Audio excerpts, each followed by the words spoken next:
Hello, Gus! How are things? Bom, como é que estão as coisas? Tudo bem com vocês? Bom, alunos do terceiro ano, né? Já estamos quase finalizando o ano, meio de agosto. Então, vamos lá, né? Vamos pegar os livros de vocês para a gente utilizar. Bom, nós vamos usar o livro, tá? Do aluno. E eu quero que vocês abram o livro de vocês na página 171. Na página 171, nós temos aí um quadro onde nós vamos falar sobre os discourse makers. O que são esses discourse makers?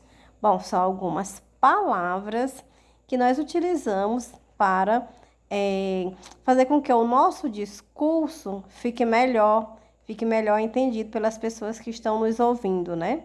Ou lendo aquilo que nós escrevemos. Bom, que corresponde à nossa classe gramatical em português às conjunções. Vocês lembram das conjunções? Pois é, terceiro ano estuda bastante conjunções, né? Segundo e terceiro. As conjunções que elas podem ser o quê? Lembram? Podem ser comparativas, né? Aditivas, consecutivas.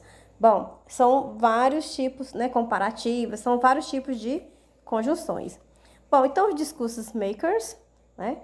Ou marcadores do discurso são palavras ou conjunto de palavras usados em inglês para marcar a independência sintática, né? Em outras palavras, possuem a função de estruturar a fala, a qual é composta de diferentes frases, que podem unicamente indicar a fragmentação de ideias, né? Bom, então aí na página 171, como eu já falei, temos aí esse quadro que diz assim, né? O Discourse Makers. Copie as tabelas abaixo no seu caderno e substitua os ícones, né? Que temos aí as bolinhas, pelo que você aprendeu sobre marcadores discursivos ao longo do livro. Bom, essa tabela ela vale para a unidade 2, unidade 5, unidade 6 e a unidade 8. Então, é importante que a gente aprenda, porque nós vamos utilizar essas palavras em todas essas unidades, tá certo?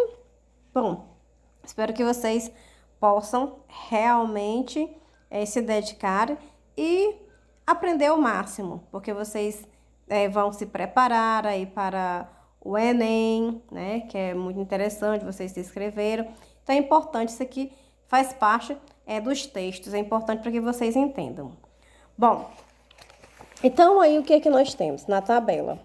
Bom, nessa tabela nós temos os tipos de ideias, quais são os marcadores discursivos referente a essas ideias e temos logo na frente a tradução, né?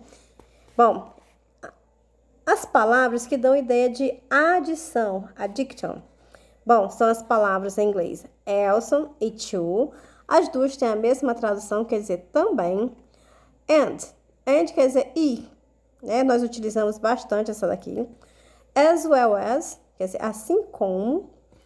Both, quer dizer ambos ou ambas. Também é muito utilizado em inglês nas frases. Besides, in addition to, moreover, what is more, plus, quer dizer, além disso. Então, todas as palavras têm a tradução de além disso. Então, vocês completem aí no quadro, para a gente responder tudo junto, tá? Esse quadro, para que depois vocês possam estar respondendo a atividade lá na página mais na frente. Segunda ideia, ideia de causa. Então, a ideia de causa temos como marcadores discursivos because, que é o porquê junto, que é o porquê de resposta. Só lembrando que existe em inglês 2 tipos de porquês. Em português tem 4, né? Em inglês tem os 2. Bom, o porquê de pergunta, que é o porquê separado, é why em inglês. E quando a gente vai dar uma resposta, responder alguém, né, por uma pergunta, então a gente usa o because, porque, né, que é o porquê de resposta, que traduzindo para o português fica, né, o porquê junto. Logo mais abaixo, nós temos a palavra que está faltando, né? Troquem essa palavra aí, que a tradução quer dizer uma vez que. Então, uma vez que em inglês é since. Since. Então, escreva aí, since. Quer dizer, uma vez que. E temos comparação, né? A ideia de comparação. Quais são as palavras? Bom, temos um ícone que está faltando, né? E temos a palavra like, que quer dizer tal como. Bom, qual é a outra palavra também que quer dizer como? As, né? Então, as, que é as, quer dizer como, assim como a palavra like. Bom, a palavra like, eu sei que muitos devem estar se perguntando, professora, like quer dizer gostar. Bom, quando ele for um verbo, sim, quer dizer gostar. Mas também ele é usado como uma preposição ou como uma conjunção, como a gente está vendo aqui. Então, o like também, ele muda, né, a sua tradução. Como também acontece com muitas outras palavras da língua inglesa, né? As pessoas passam a identificá-las com outra tradução de acordo com o contexto. Logo mais abaixo nós temos condição, né? Quando você está dando uma condição. Então, aí nesse caso, a gente tem como, né? As long as, né? Quer dizer, contanto que. If, quer dizer, se. Unless quer dizer if not, ou seja, se não. Então, a palavra que está faltando é except if, que quer dizer a menos que. Ok? Logo mais abaixo, nós temos uma concessão. Bom, então, no primeiro espaço, né, que nós temos aí, vocês vão completar com a palavra offer, tá? Bota aí, no lugar desse coisinha, vocês colocam offer. E logo em seguida temos even though, quer dizer embora, ou mesmo que. Embaixo tem in spite of, quer dizer the effect that, ou seja, como se fosse uma divisão, tá? Regardless of, quer dizer, apesar de. Uma consequência, como as a consequência, ou então as a result of. E a palavra que está faltando é so, que quer dizer consequentemente. Todas elas querem dizer a mesma coisa. E contraste. Bom, as duas palavras que estão falando, que são bem usadas, né, que estão faltando aí, é a but e however. Certo? Então, complete aí com but e however. Bom, yet, nevertheless, quer dizer, mas, porém, no entanto, entretanto. Rather, on the other hand, on the contrary. Bom, a sua tradução é por outro lado. While, whereas, quer dizer, enquanto. E o último, exemplificação, né? Quando você está dando exemplos. Bom, temos aí, for example, for instance.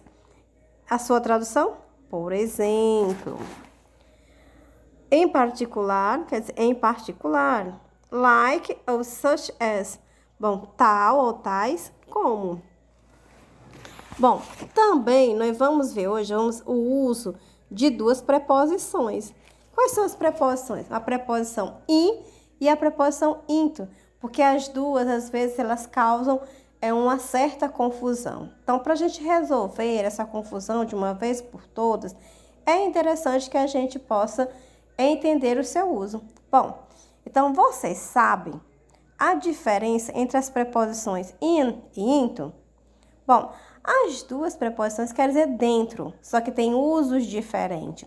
In quer dizer dentro, é igual a dentro. Quando você está dentro de alguma coisa, como por exemplo, um exemplo mesmo em português. Se eu digo assim, Mário está dentro do elevador, né? Ou seja, está dentro daquele ambiente, certo? E o into quer dizer para dentro. Quando você coloca essa palavra para dentro, dá a ideia de que é de movimento, certo? Então, nesse caso, o into, ele é utilizado quando a pessoa está em movimento dentro de algum ambiente. Como, por exemplo, né? Quando se diz, né? Na primeira frase eu disse, Mário está dentro do elevador. Pronto.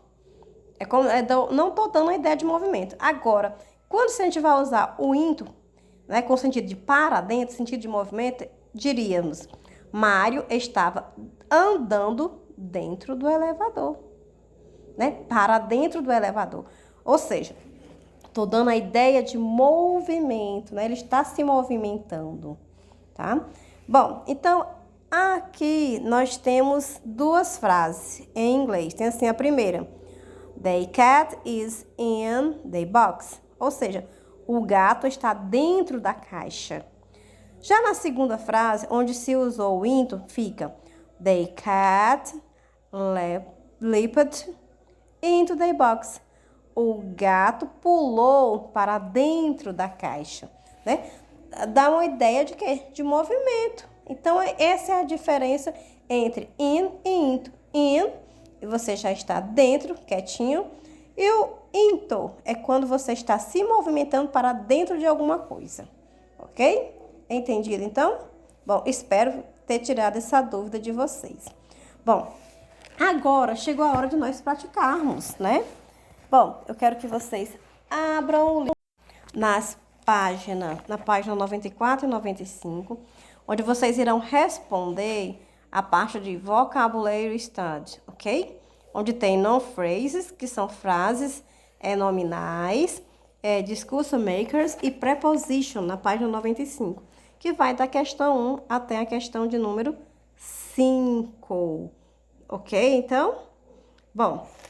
Então, só para a gente relembrar um pouquinho, né, que no núcleo das palavras, nos grupos nominais, são substantivos que podem ser modificados por palavras que vêm antes deles, né, como os artigos ou os adjetivos.